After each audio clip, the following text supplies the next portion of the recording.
going on, Midlothian? We're back here. Seaman City Chatter Podcast, as always. Rob LaFleur live from the Opolka Palace with John Opolka. What's up, buddy? What's going on? And to my left, the man, Lonnie Harper. What's going on, brother? The man, the myth, the legend. Good. So we were sitting here having a conversation, and we're just going to go right into it, before we started the podcast here about the Twisted Tea and how it came about. But what were we saying here with the Twisted Tea? I don't know. It was Lonnie's deal. He's going on about wanting this national sponsorship. So we're going to get a national sponsor. Ladies and gentlemen, we are probably... Is that how you tell a lie it's gonna without be, not telling a lie? We're going to do a sponsor. They're going to give me a sponsorship. So we're going to get a sponsorship on by Twisted Tea here for the podcast because, as you know, we drink Twisted Tea every week here. If they hear it, they're going to make us a keg and send it to us at the Opolka Palace. Yes. The Seaman City Chatter Podcast, Twisted Tea Room is what we're going to call it. Can you put that in a keg without it being carbonated? Yes. How? Because it's CO2 that pumps out of the keg. It doesn't have to be carbonated where it comes out. CO2 pumps it out of the keg. Okay. Name something else that's not carbonated that you've ever seen in a keg, though. I've seen pony kegs like Crown and Coke and stuff like that. Oh, hey, they do Coke's wine. carbonated. They do wine. Total Wine sells kegs with wine in them. Yeah. So, yeah. So CO2. Twisted Tea, you need to get on it. Yeah. And send us one. Yeah, Yes. that's the most important part. I mean, I drink this every weekend on the lake, on the boat. I mean... aren't you on their website? Or their Facebook page? Facebook page. The Gotta Love Me. I post all the time. Excuse me, Ossifer, but I've only been drinking tea all day. All day. All day long. All day, just iced tea. Yeah, just tea. That's it. Hey, and they tell me every time we need more people like you on the water. I say, yes, sir, you do. Okay, so I have a special request for everybody out there in Midlothian. If you know who the infamous Papa Turd, right? Papa Turd, the guy that did you guys not follow this week? saw it. The guy who spray painted and tagged the light pole, and there was a lady in town. Oh, you tagged me on that, and you tagged me like I'm supposed to know what light pole that is. No, you know how we tag each other when we see Yeah. something newsworthy? Okay, Hey, let's yeah. remember it and talk about it on the show. Yes. But Papa Turd this week has gotten more publicity than, I don't know, anybody I've ever come in contact with here in Midlothian. He's way bigger than, anybody else I've met. So if Papa Turd is watching, please reach out to us, and we'll bring you on the show anonymously. we'll put a bag over your head. Actually, if you come forward, we could probably get you immunity. I bet we could. No, we'll get him one of them emoji masks. Okay. Yeah, we'll get him one of those turd emoji masks, and he can sit here and tell us why he's doing it and what his Well, they got goals that are. guy in New York City. He's a famous artist, and actually, wasn't his name Banksy or something? Have you ever heard about that guy? So he started as a New Yorker, maybe it was over in England. Anyways, he was just a tagger, right? Mm-hmm. And he started doing some pieces that drew a lot of attention, and he put out regular commissioned artwork. So this guy is known to be kind of a wild card renegade guy. So one of his most famous paintings, it's like a girl that's holding a balloon, but the balloon's a heart. It's like a watercolor or something you would think that your child would do in kindergarten, but it's worth millions of dollars. I think it sold at like Christie's or Sotheby's in New York in this frame. Okay, somebody bought it for $15 million. Well, he made this frame. At the bottom of it was a shredder. Nobody knew this. It looked like just a normal frame, and wireless Bluetooth or whatever it was. As soon as they got through bidding on it, and it's hanging on the wall in this, you've got art buyers and dealers just that buy millions and millions of dollars of art, and somebody literally just won this bid for $15 million. Go YouTube it. It's the Banksy girl with the balloon. As soon as they hit sold, somehow that painting starts to go down through the shredder and came out the bottom. Oh yeah, it was Shredded. half shredded. Yes. Yes. Yeah, I saw that. That was cool. And you know what they said?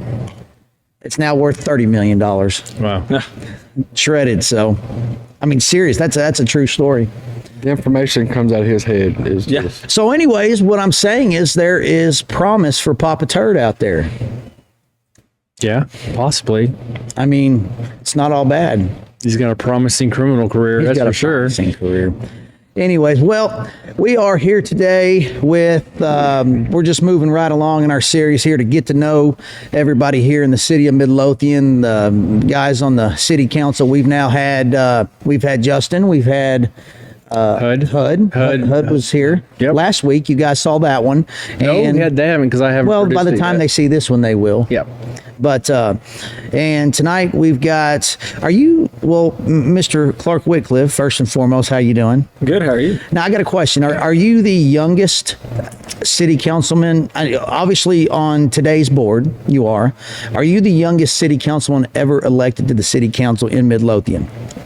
No, my mom actually was. Really? Yeah, she was elected when I think I was elected 22. But the reason why is when used to you could run at 18, and then the city charter said you couldn't run till you're 21. So she was able to run at a younger age than me. Was she your campaign manager? No, actually, she it was honestly my wife and I. Pretty much my first campaign I ever ran was pretty much me and my wife, because I mean I never ran a campaign. I wasn't really sure what to do. My wife, got on Word and created the sign, and I started making phone calls for some money for signs. And yeah, I mean, it was my first campaign ever was an interesting experience. Oh, I bet. So at 22 years old, Lonnie, do you remember what you were up to at 22? Having kids and starting a family, Yeah, John. working. I was partying somewhere. Yeah. That's what I was doing. I was chasing That's for tail sure. at the But country bar. what was your mom's opinion of you coming on council? Was it a So do it or don't, or are you crazy, or way to go, son, or well, you got to understand, like, I guess my family is a dynamic. Like, my dad's like, damn the torpedoes and go, right? Like, that's his mentality. And my mom's very cautious, very thought out, very, very meticulous. And so she's like, what about all, of course, she's supporting too. She's like, son, I want you to do whatever you want, but have you considered this and this and this and this and this? The bad thing about me is I'm pretty well mixed of my mom and my dad. So half of me was like, okay, did I think about this? And the other half was like, oh, I'll just go for it and whatever happens. Right. So yeah, she was very supporting, but she definitely had like a lot of advice and a lot of things to consider. And at the time, did I have kids yet? I don't think so. Maybe, or we found out my wife was just pregnant right after. But yeah, so I mean, we had that going on, and she's like, you're a young family, you guys need to kind of figure out, where you're going. And for me, I had already been serving on city boards. First city board I got on, I was 18. Served on the utility advisory board, and then I moved over to the park board. So real quick, how does that happen? An 18-year-old on the, because I mean, obviously, you had just, unless you are Doogie Howser, and I don't know it, most people graduate high school around the age of 18, right? Yep. So 18, you're on the planning and zoning board. I mean, No, I was on the utility advisory board. Okay, utility advisory board. How'd you get on that board? So the city has a bunch of boards, and we accept applications every year. So I applied, and they interviewed me. The people who interviewed me at that time would have been Bill Houston, maybe Ted, and I believe Joe Frizzell. And it was kind of interesting because and now I've been on the council for 3 years, and in fact I just got done interviewing people, and it was interesting to see, because when you interview people, you want to get people involved, and you want people who want to be involved in the city, but they also kind of have to have some kind of background knowledge on what they're doing, and if they don't have it, we need to stick them on a board that's going to get them that education, right? And for me, the only really education I had was I had a high school diploma, Right. And I was a FFA officer for the city of Midlothian, so I knew parliamentary procedure, I knew how to run meetings, but I didn't really know much about this. Interesting enough, I had gotten my real estate license at 18 as well. And of course, a lot of people don't want to buy real estate from an 18-year-old, and I only had my license for a month, so I was building my career in that. But at the time, my mom does condemnation appraisals, which deals with water lines and water rights, and my mom actually was certified as an expert in water rights. And when she was doing these condemnation cases, for me to make some extra money, I was working on her staff. So I actually knew about utility and water rights and water, so that's how they came to put me on the utility advisory board as my first board. Served on there. Bill Houston, I actually won't ever forget it. I'm like my mom. Like, when I came in there, I had my packet, I had my notes, I had everything ready. And most people, and even on the boards that I oversee today, most of the people don't do that. And he said, you were the most ready to go person. So we decided to move you up. So I was there for a year, and Mr. Houston said, hey, you've done a great job. They pulled me over to Parks. And I told Mr. Houston the next time I came in and interviewed, I said, I want to be on planning and zoning. This is my background. My family does development. I sell real estate. Like, I think I can be really effective here. And he goes, we don't think you're ready. And I said, okay, but if I don't get it next time, I'm going to run for city council. And then that's how it came to be. So what if I mean, what was the B side of that? If he didn't put you on the P&Z board at that time, you had promised to run for city council. I mean, was it, if you're the mayor and somebody says that to you, I mean, do you care if they run, or was that a leverage move? I mean, no, I told him, I said, I want to be effective, and I feel like I'm being ineffective here.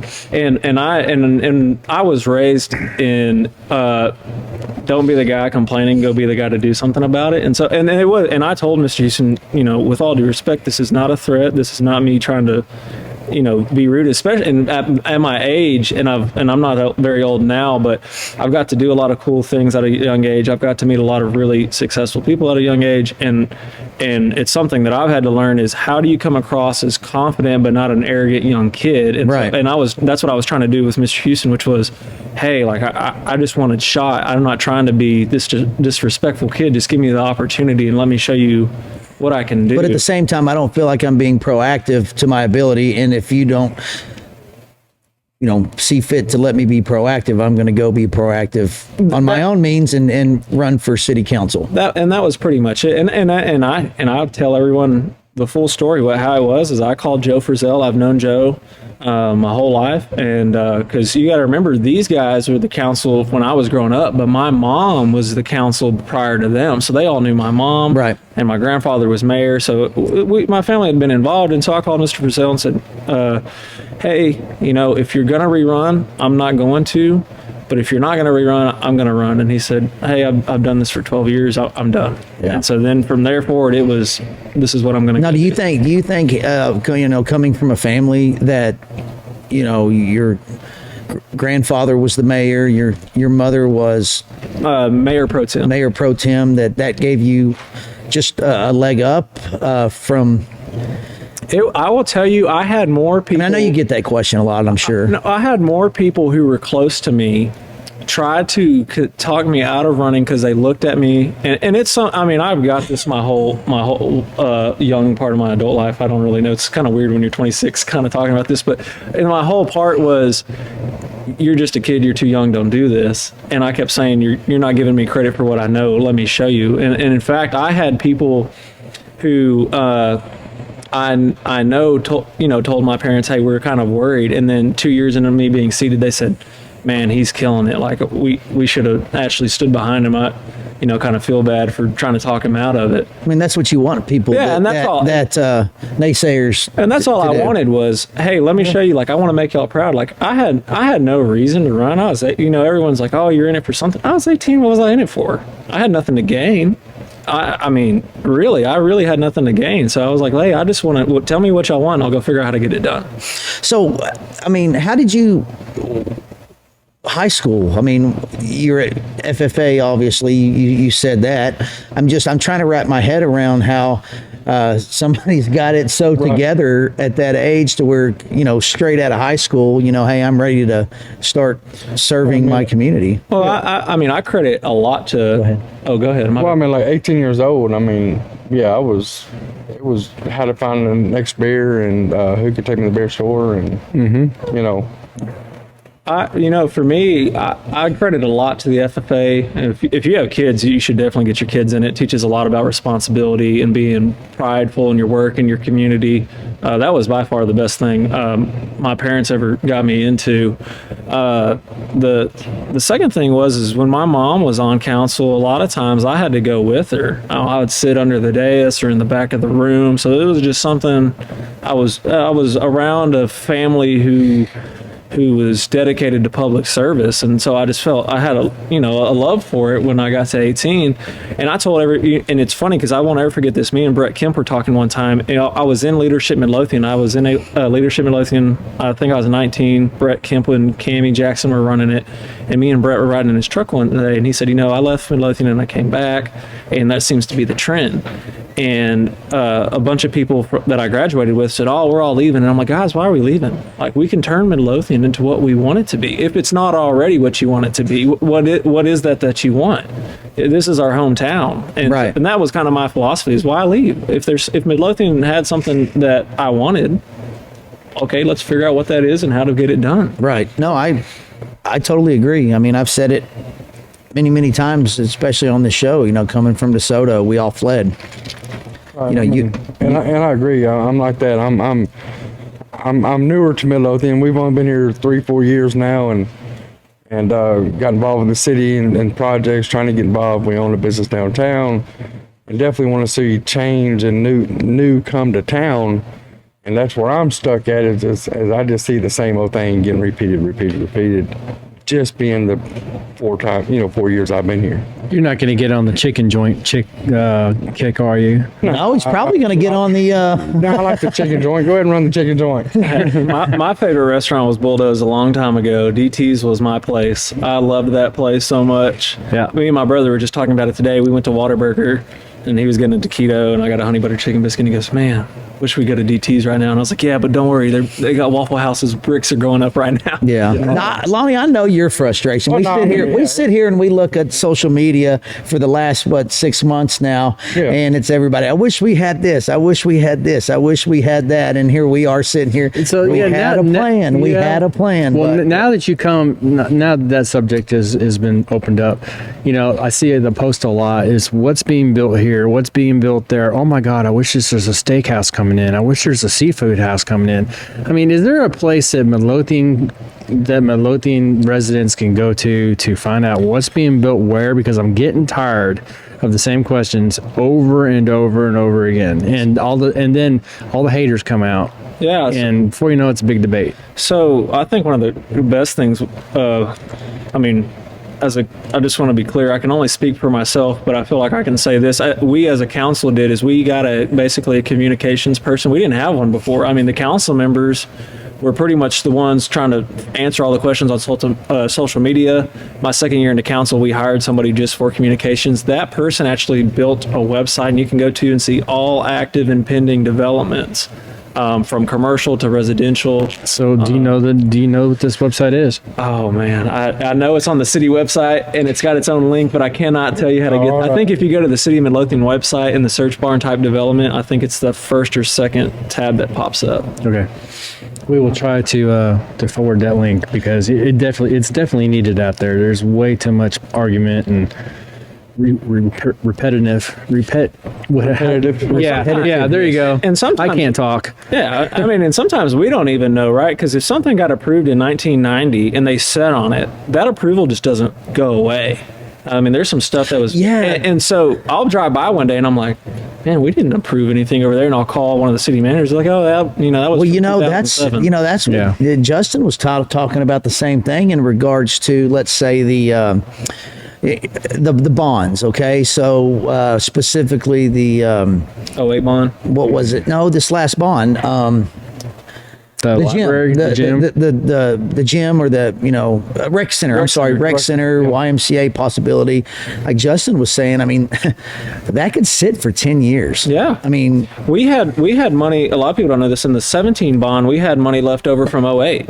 Because you got to think of the taxes like this. The taxes are broken into two. There's maintenance and operation, and then there's debt service. And when 08 crash happened and they approved those bonds, they decided not to issue the debt because they knew they weren't going to be able to pay for it. Values were tanking, the economy was tanking. So we could choose never to spend any of that money. But where does that money go? It just sits in an escrow account, or is it just? Well, we never actually got the money. It's on paper it's on paper. It's basically saying we citizens approve you for a loan to go get a loan for right when it's time. Yeah, but we don't ever have to touch it. Right. So what we did, I mean, there was projects approved in '08 that we didn't even get done until 2017 when we finally decided to pull the rest of that money out from that bond that was sitting there. So in 17, we actually did projects from '08 and 2017. So let me ask you this. What if a bond's passed by the voters and, like, for instance, we'll just use the rec center, for example. It was passed. All 7 of you guys are against it. You guys can just shelf it, huh? Yes. Or what if I guess you could. But Or what I if a mean, bond 10 years ago is still there and it's something that you guys agree with now, so let's do it? Or you were opposed it 10 years ago and So, I mean, I look at it like this. In theory, yeah, we could all vote no and shut it down forever and ever and ever. But you have a duty to do what you were elected to do and serve the public. Like all those bonds passed by 60% of the public. I mean, whether you were individually for it or against it, my job is to follow what the public wants. yeah, if you vote for a skate park, they want to see a skate park Yeah, built and so within a reasonable amount of time. So in theory, yes, we could hold it up, but that's not what we're there for. We're there to serve, and if that's what, and that's how the bonds came to be. People go, how do you pick these projects? Well, we got a group of 30 people together. Each council member picked 2 people, and then we pulled people from our boards that serve on boards, and they got together and they got their finances from the city manager and said, here's the finances, here's how much money we can afford to borrow and not raise taxes, and then here's a whole list of projects that every department wants: police, public roads, parks, and they pick and they basically score them, you know, and whoever has the most points is project 1 and project 2.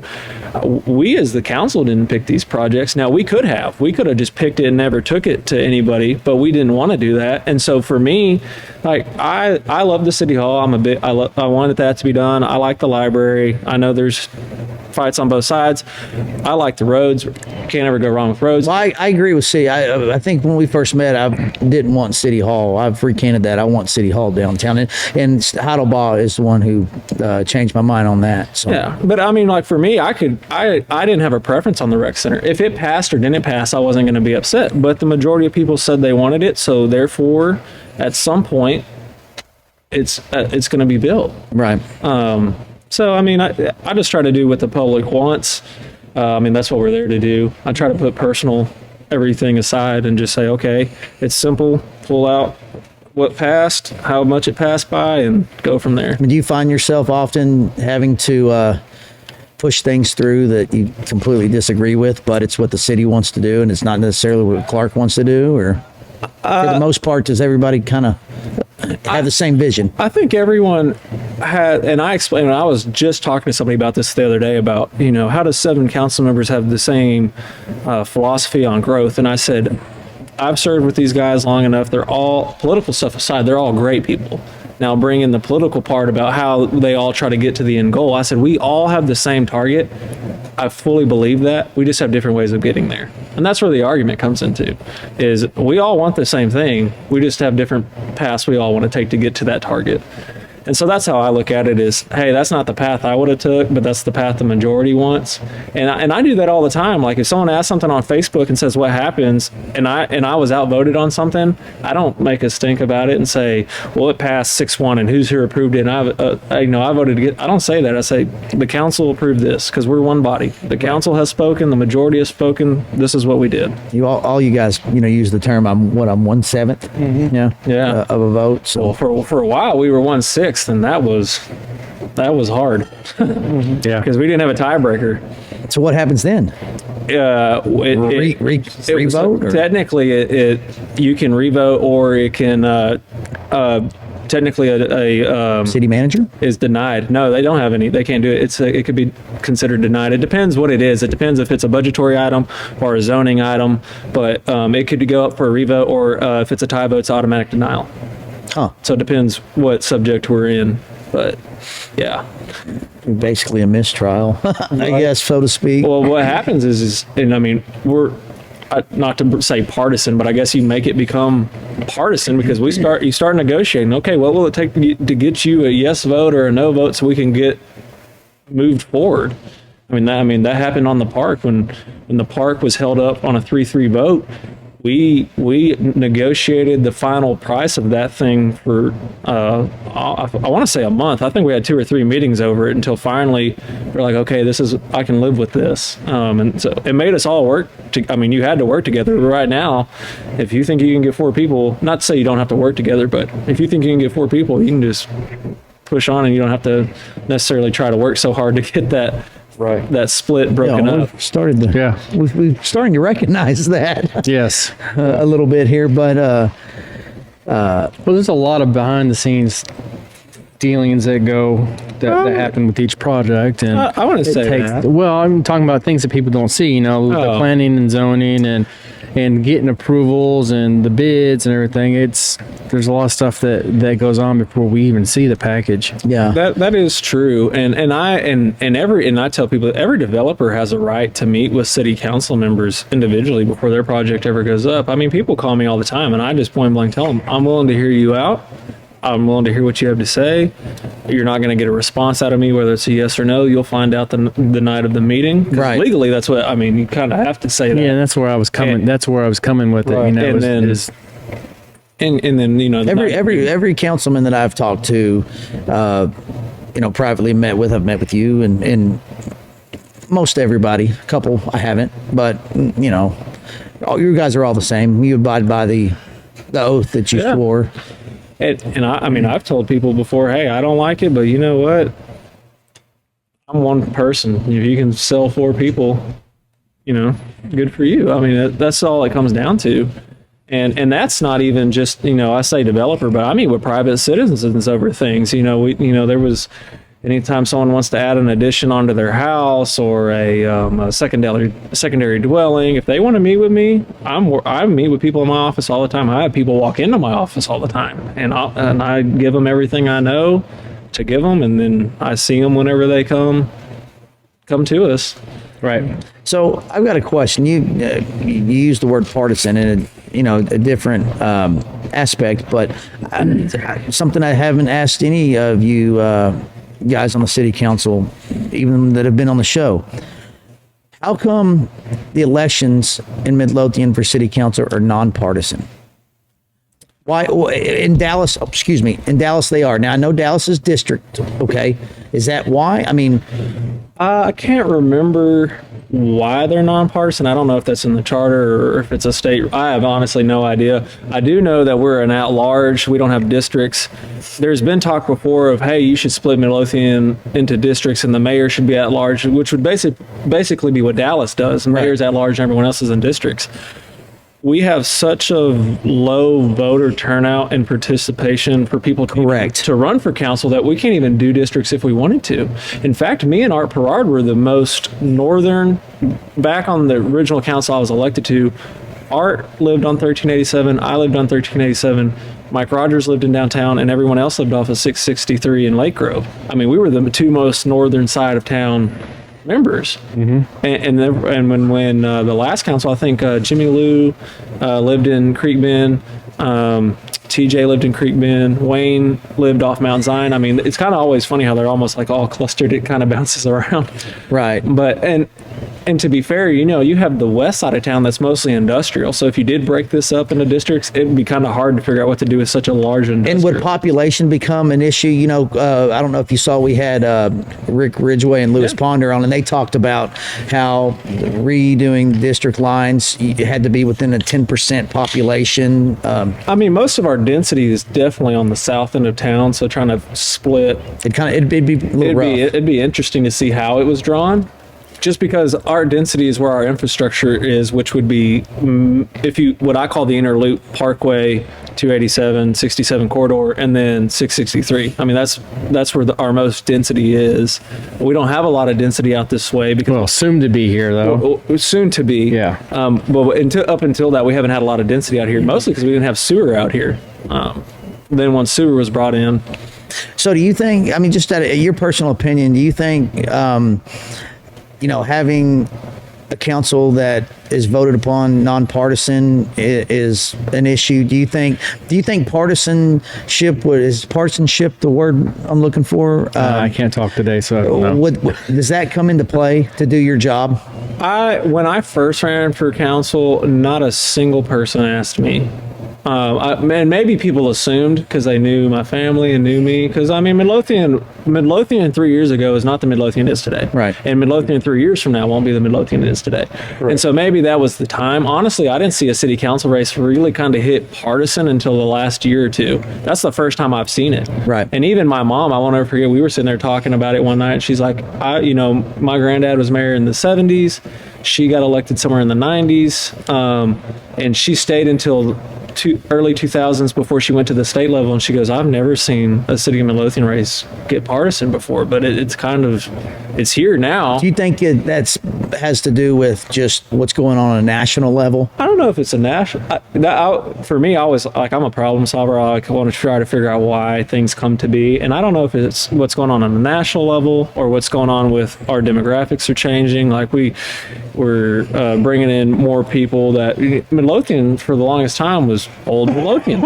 I mean, you were old Midlothian. We had a 5,000 population, and even when we had 10,000 people, it really wasn't that bad. It's when we hit 30, it started bringing in a new group of people that have different thought process, and that's a good thing. But I don't know if that's what's changed it or if it's what's going on a national. Well, it brings me, to my next topic is you obviously had a campaign for city council. It's nonpartisan, but you have participated in a election recently here this past year that was a partisan race. You ran for a vacant, was it the vacated spot by Jake Elsey? I ran for House District or State Representative House District 10 as a Republican. Correct. So, and we'll talk about that in a second, but how does that relate to running for House District 10 as a Republican and needing to run as a Republican, obviously, versus just our local city hall being nonpartisan? Is it the duties or? I would say it's interesting. That can get really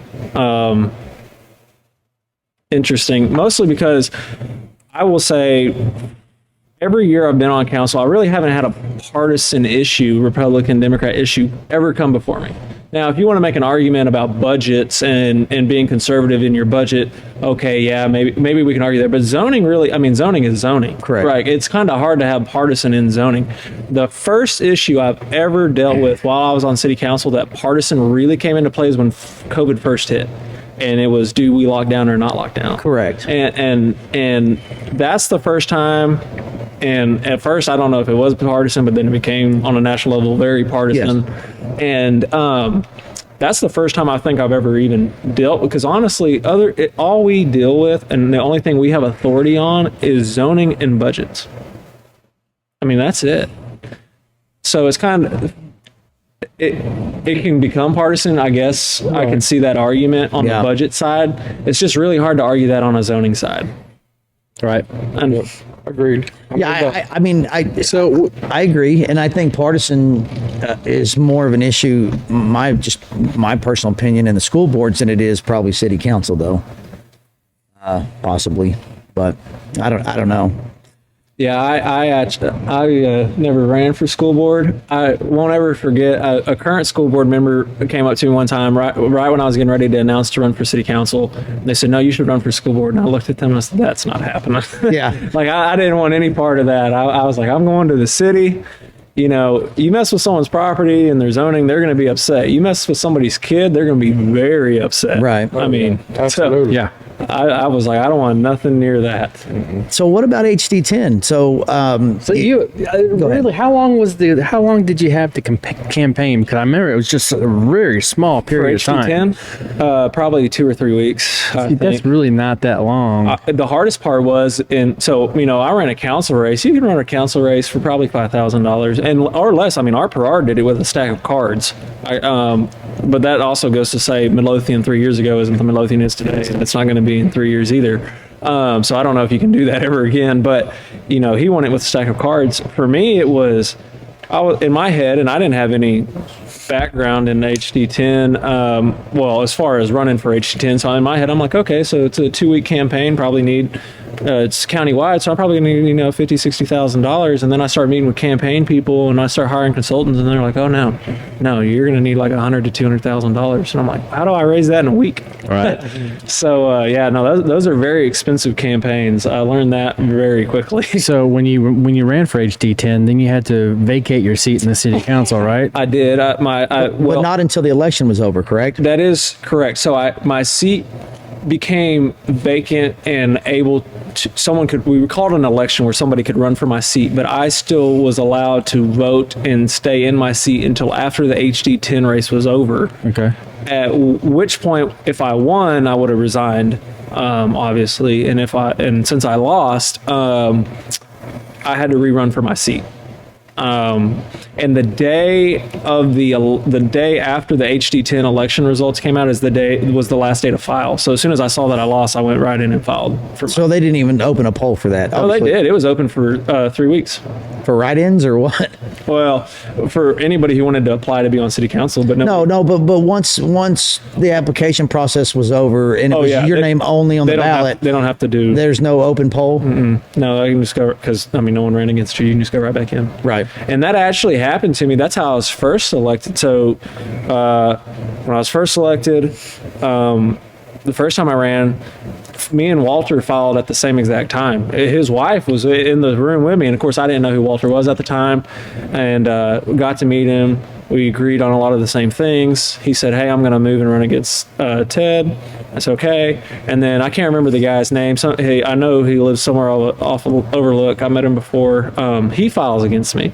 And then the mayor vacates, and Bill Houston, and then the mayor race comes open. And the very last day, in the last hour, he vacates running for my seat and goes and runs for the mayor. And then I just slid right on in unopposed. Wow. And I can't remember his name. He didn't make it to the runoff. It was Cammie and no, he didn't. I'll think about it as soon as we leave here, and I'll know exactly who you're talking about. They all came by my house. Yeah, and it was a bittersweet moment. Like, I was thankful, but I was also nervous because people were going to say, "Oh, we didn't really want him there because he didn't actually get elected." And the worst part about it all is I had literally picked up my signs. I already paid for all the signs, was ready to go, and I was like, "Well, I got all these signs. Don't even know what to do with them." Oh wow! So well, next time. Yeah. So what was the experience of campaigning for a state position versus our local? I mean, that had to been that was a very crazy quick ride, eye-opening experience, mostly because when you get on that, like I said, on the city level, people want to talk to you about what your belief is in growth and budgets, and when you got on that level, it was such a broad span of topics, and trying to have a stance on every single topic you could. That was a challenge. Raising money all on its own was a challenge, and trying to get across at the time, not the new maps are out, it won't be, but at the time, all the way across Ellis County and part of Henderson County. Trying to hit every single city. That was hard. Well, you didn't raise a whole bunch. A lot of it you incurred the expense yourself. My campaign was mostly self-funded, or was funds from family, because I didn't have time to go. I didn't have time to campaign fund. All of this is public record. Yeah, the reason I know this is I've read the. Yeah, Stephen Heidelball donated some money, and Hugh Huber and a couple guys I know, but mostly it was self-funded, and grandparents and parents, because I didn't have time to raise. And yourself, you were the biggest donor. I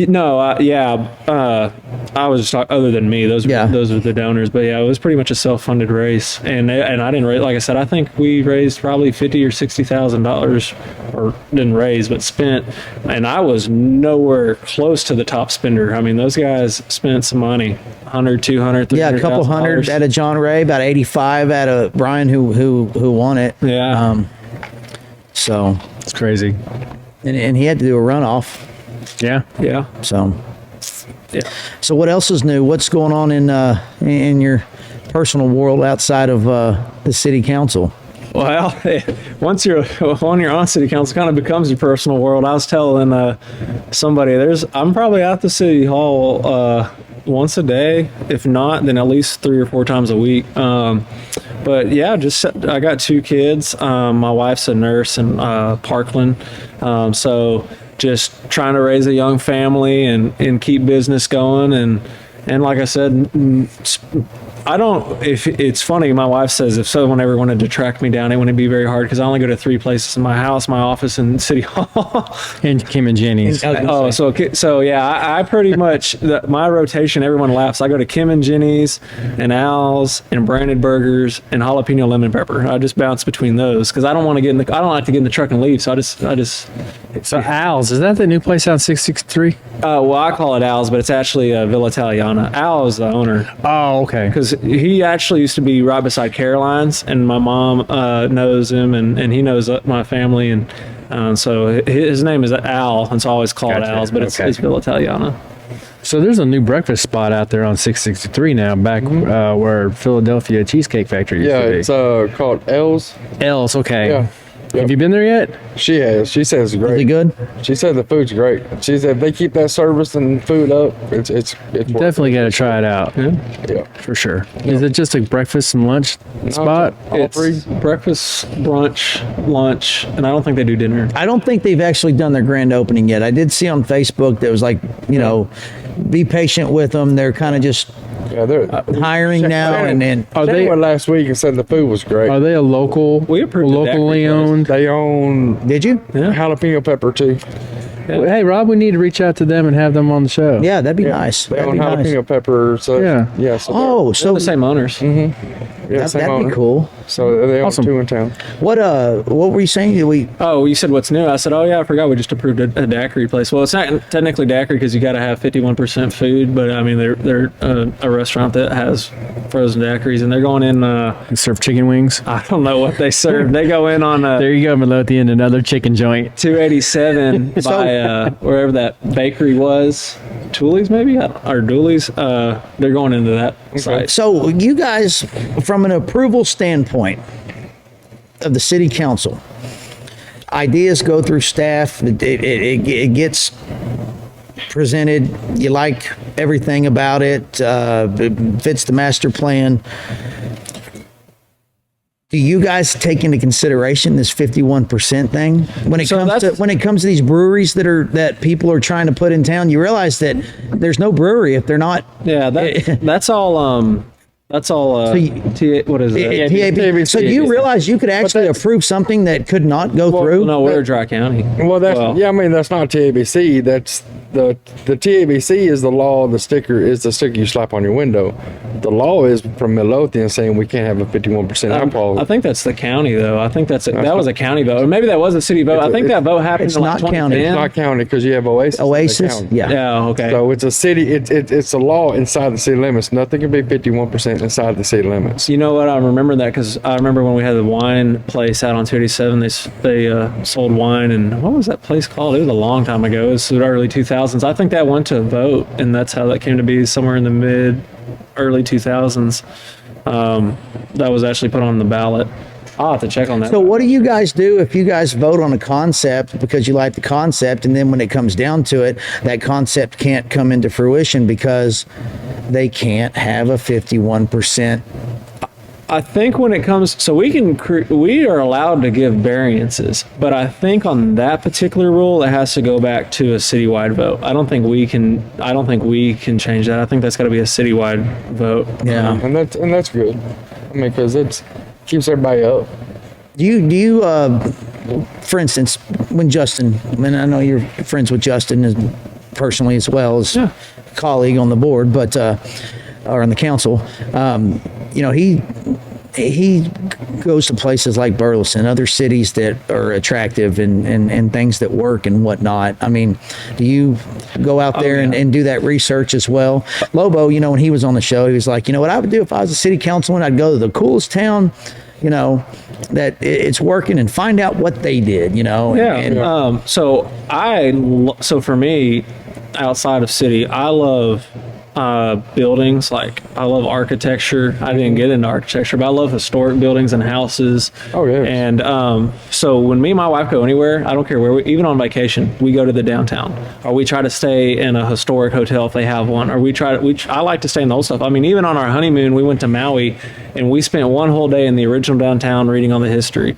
And me and my wife like to go to Marfa. I like Fort Davis, and she just likes being out there because it's away from everything. Used to, you didn't have cell service. I'm sure you do now, but and that's what I do is I look around and I'm going, okay, what do they have? What do they don't have? What works? What doesn't work? Like one of the things I always saw, I think I was in South Dakota or North Dakota. I was in one of the Dakotas. They had an alleyway, and they would let the senior class have a contest, and the artists who won it would come paint portraits in these alleyways, and it became like an art district. And I mean, it's no secret, Back Alley Plaza is great, but you come over to the alley where the Heaven's Attic and Century 21 and Kim and Jenny's that alleyway is terrible. I mean, it's ugly. It's nasty. And for one, I pitched that a couple times. I'm like, hey, if this is all this alleyway is ever going to be, then let's do something like this to make it cool. And the biggest thing is landmass. Like Back Alley Plaza had open area and green space. They could put green back there. Unless you're dozing a building, there's really no green space back there. So to offset that, let's make it an art district and do something cool. Of course, and I think most property owners would hop on board. I mean, all of us. I don't know a single property owner downtown that doesn't want it to do better. Oh, you're right. Because that just means more business. Right. Let's bring up the good topic we do to every councilman: fix our parking. So parking is funny because I have a two deal there. I always tell people having no parking is a good problem because that means people are downtown. However, I agree we need more parking. So I know on Crocker's, I call it the Crocker deal, the Lawson building. That's what we call it. Yeah, I mean he's going to put in the parking down the center of 7th. Now, I can't speak for what's going to happen, but we've been having conversations on City Hall. And even when we came up with the downtown master plan, I was pitching this, and I still am today, which was, hey, let's close 7th, not where Lawson's is, but the next 7th where the empty AT&T lot is and Mary Rustin's building is, because that's where we plan to put City Hall. I'm like, hey, let's put City Hall there, and let's do a historic-looking parking garage like they did in Waxahachie. It looks like a historic building, but it's a parking garage behind it. Or when we go to tear down if we tear down, I don't know, this is my personal preference, tear down the current City Hall, let's build a parking garage there and then build historic looking retail businesses in front of it. So that's what my idea was. Yeah. Justin's thought was, let's tear down City Hall. You have parking lot, 3/4 of it, and then that turf area. I like the turf area idea. And the water park, and the water feature. Yeah, water feature. And having the stage, the grand entrance double as a stage. That's which, one thing we do here good in Midlothian is our events, our wine walk, our street dance. Lonnie's obviously a downtown business owner, and we've talked about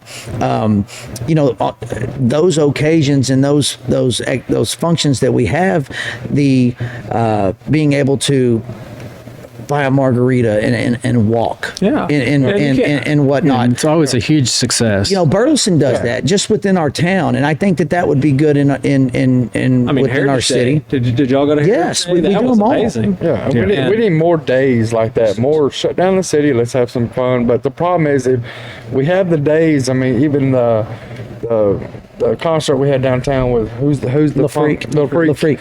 I mean, that was a great day. I mean, the Wine Fest showed up. I mean, now we all that stuff out there.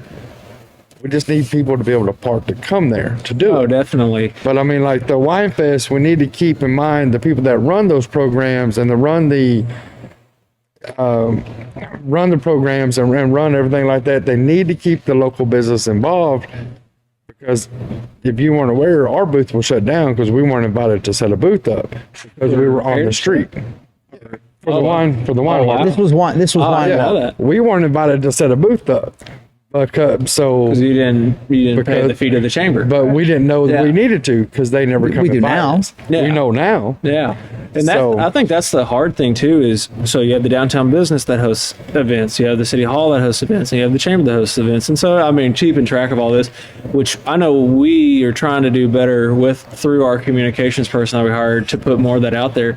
I will say on a side note, we've talked about, trying to, and this is just an idea, trying to do an event once a month in downtown, or not that- downtown, but like something like the wine walk or Well, it needs to be. I movie mean, night like, or- this is Christmas time. So, do you ever get any kind of feedback or backlash from the other businesses on the other side of town because you're not featuring them?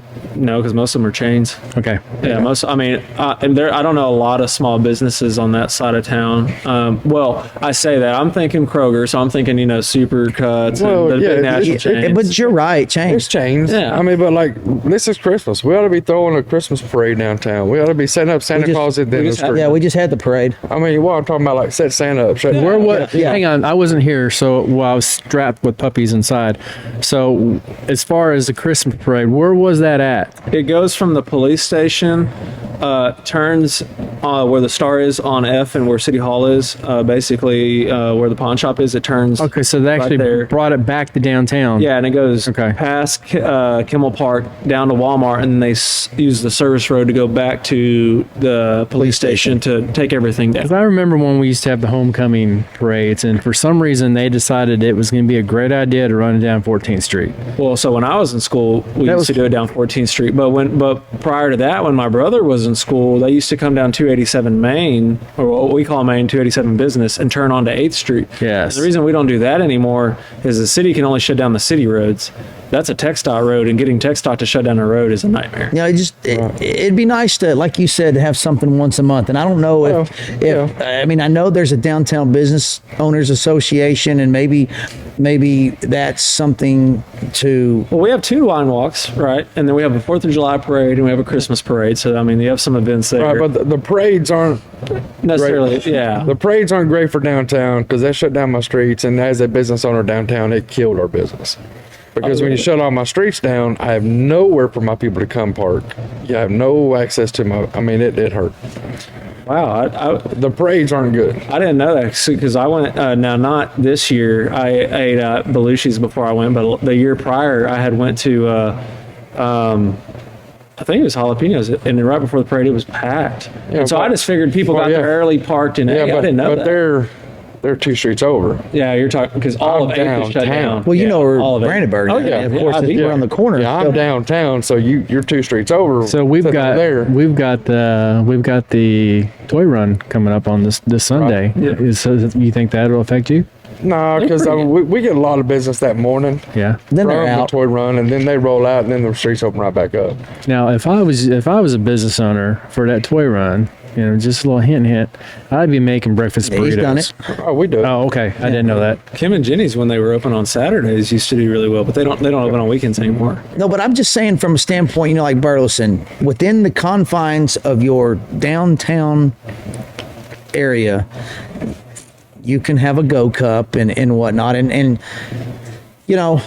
maybe it's not a permanent thing. Maybe it is a permanent thing. Maybe you pass a law where, I mean, we can pass ordinances. Yeah, I mean, you know, somebody would have to bring it to you guys, right? Obviously. I mean, we not necessarily. Now it would take 3 of us to get it on the agenda or a workshop to talk about it. which I think could happen. Yeah, I Well, mean, and I've kind of volunteered to take it in and go try to let's see what we can do about getting open container downtown. yeah, I mean, It needs to happen. and I Once we just get don't some know. kind of I just don't know if that conflicts with the ordinance or not necessarily an ordinance, but the rule that it's got to go back to a public vote. Because that's the other thing is a lot of these, like some of this, I'm not an expert in, so I got to go back to the attorney and go, okay, educate me so I can make a decision because Right. I'm not educated right on this subject. But I mean, and that's something we can look at. I mean, but we can bring anything up. I mean, the oldest ordinance on our books is no hooting and hollering after midnight. I mean, that's literally what it says. That's the oldest ordinance in the books in the city of Midlothian. And no one's ever changed it. So Hooting or hollering. no huh? hooting and hollering after midnight. We can just yee-haw. that old ordinance that if Yeah, can you yeehaw? that old, no, there, you know, I don't know where in Texas this was or how old it was, but there was an ordinance that if you had to beat your wife, it could only be on Sunday, and you had to do it on the courthouse steps. What? Where was that at? Not Midlothian, right? Look, Google it. No, not Midlothian. I'm just saying, Google it. Google it. Like the audacity. That was literally an ordinance in Wow. the old days. I see you at the courthouse. Well, hey, same thing. Horse thievery is still a hangable offense in the state of Texas. Now, you're not going to get any judge to actually Yeah, to do it. to execute it, but I mean, Wouldn't that be awesome, though? I've had a horse stolen from me. I have. Really? You Yep. had horses? Yeah, I had a horse stolen from me. Cowboy Rob. I've kept, T.J. Bernard. I've kept his that horse name? for my neighbor forever. They got out on my place and he just would never come get it. And I was like, well, I didn't know what to do with it, right? Because I'd take it back and it would come back over and I'd tell the neighbor and the neighbor wouldn't do anything about it. And so I'm like, I don't know what to do with this thing. So I just left it out there. So Yeah. I didn't feel like it was my right to go sell it, right? To get like, because that's his property. But at the same time, I'm like, well, you're kind of on my property. So I just left it there until it got so old it died. And I was like, well, I can at least go Oh, home with a wow. clean conscience. Yeah. So what is your? I mean, are you set right now? You set, like I said, you've got another. Your term actually ends. And well, I guess technically it ends in May, but I have to file to rerun in February. And our next May election, you'll rerun. Yeah, I'm pretty sure. So if no one, I mean, you're gonna run, I'm sure. I mean, yeah. I mean, go ahead, it's okay. We'll get the exclusive. No, I DV mean- LeBron doesn't have to have everything. No. I think I'm I'm 90% sure I'm gonna rerun. It's like I was telling you before the meeting. I'm like, every now and then you have those meetings where you come home and you're like, no. I think we kind of get the same thing from all these guys. I think they're kind of waiting to see what's going to happen with the mayor election. I mean, I would be lying if I said I didn't have an interest in agree. running for mayor, but I mean, I've made it very public. I would never run against Justin. Okay, I mean, listen, Justin's our buddy. He's been on the show. You know that. You're our buddy. We're not gonna, No, I would do that. But I would never run against when it Justin. comes to the two of you guys, the position is gonna happen. I think they should arm wrestle for it. It's who goes first, and if there needs to be an arm wrestling match, we can do it on. We can do it right here. So before the most recent election, you got to remember, me and Justin were the youngest people on council, and at that time, and I got to check the new census, but at the time, the average age of Midlothian was 35. Average different demographic was 2 children. That's me and Justin. And what I will tell you, and Richard's done a great job, and I love Richard 100%. But what I will say is, and this is my personal opinion, I think it helps to have served on council before you're mayor than to hop into mayor position. Like, I truly think the next mayor needs to be someone who with experience. Richard did a great job at coming in and breathing it in through a fire hose, and I respect Richard, and I hope he reruns because he's done a great job. But just me and him got elected at the same time. So just going toe for toe, it was easy. If I messed up, I'm not the guy in the hot seat, right? So I think it needs to be somebody who has served should be the next mayor, mostly because you are the guy running the meeting. You need to be knowledgeable on almost everything that you can be. Mm-hmm. And it's hard to be a newcomer and do that. And honestly, most of us, every single one of us except for HUD and Richard had served on city boards before we were elected. So we had background in how the city operated before we ever even ran. Yeah. And I think that's important. I don't think it's necessarily as important for a council member. You can learn on the job. It's a very fast-paced drinking from a fire hydrant job. But Yeah. I mean, that's what we're counting on, right, Lonnie? Right. Yeah. But as far as the mayor seat, I really think someone who's served should be the next mayor. And I think it needs to be somebody who fits the demographics of Midlothian. I do like our current council, though, because if you look, we have from the 80s to the 20s, and it gives so many different perspectives. And we all have so many different backgrounds in work that it kind of covers. Like, just last night, we went from having a meeting about an airport to having a meeting about real estate development. and we had guys that could answer every question, just because all of us were so diverse. And we even brought up, at one point we were talking about policing. We had HUD talking about police. We had Wayne, which Wayne wasn't at this last meeting, but Wayne, who was fire marshal for DFW International Airport, and Justin, who's a nonprofits guy, and Walter, who does airplanes, and just so many background knowledges. It kind of helps. You don't want a council full of all real estate people or all first responders or all bankers or all attorneys, because it doesn't do any good. You want diversity. Oh, and I think there is diversity, but you guys all say the same thing. I mean, I know you wouldn't do this job if you didn't think you had something to add and something that would be beneficial to for running for the mayor. Justin's the same way. I mean, do you think that would you run against Richard Reno, or do you think he's just doing such a great job that there's no need for anybody to run against him? I do have my mom, we kind of talked about this in the beginning on God getting elected, and my mom's kind of given me an idea on when it's time to quit, because I asked her one time, I said, hey, Mom, why did you resign from city council and go serve on the state level? And she said, it was when I was sitting in a meeting and a project came up that was a project we had voted down in the past. And before they even got a word out, all I could think about was the project in the past, and I was already saying no.